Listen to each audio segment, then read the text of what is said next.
Well, it's been one of the biggest stories of the week for the mainstream media. The story of the blind Chinese activist Chen Guancheng.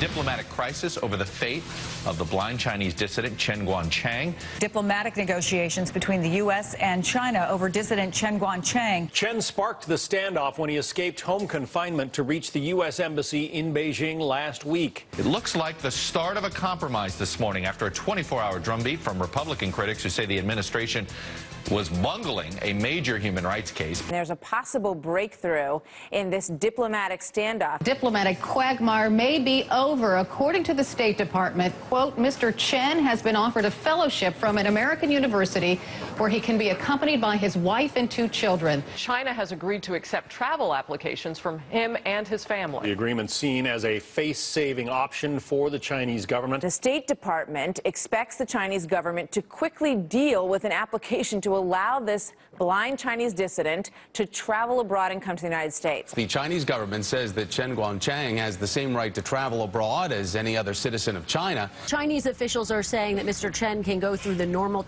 channels to have his travel documents processed, but State Department officials are urging China to expedite that process. This has been a diplomatic quagmire indeed. It all happened the same week that Treasury Secretary Geithner and Secretary of State Hillary Clinton traveled to China.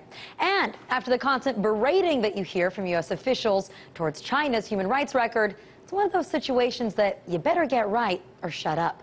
But what's interesting about this case is that it's one of those rare stories that the mainstream media loves to pick up on and roll with, again, because it has all the right elements. Because China is frenemy #1 to the U.S., and these kind of very public diplomatic tensions, they think matter more than others. Because to hold a moral high ground over China, the U.S. actually needs to tread carefully.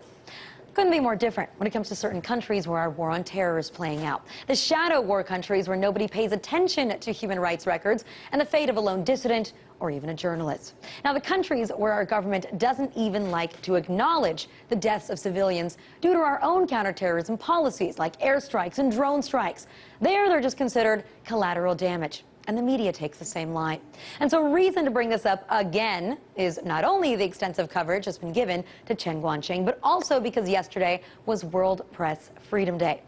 And yesterday, President Obama issued a statement paying tribute to journalists who have lost their lives, freedom, or personal well-being in pursuit of truth and justice. He called on countries to take the necessary steps to create societies in which independent journalists can operate freely and without fear. And who could not agree with him? We all should want press freedom all over the world.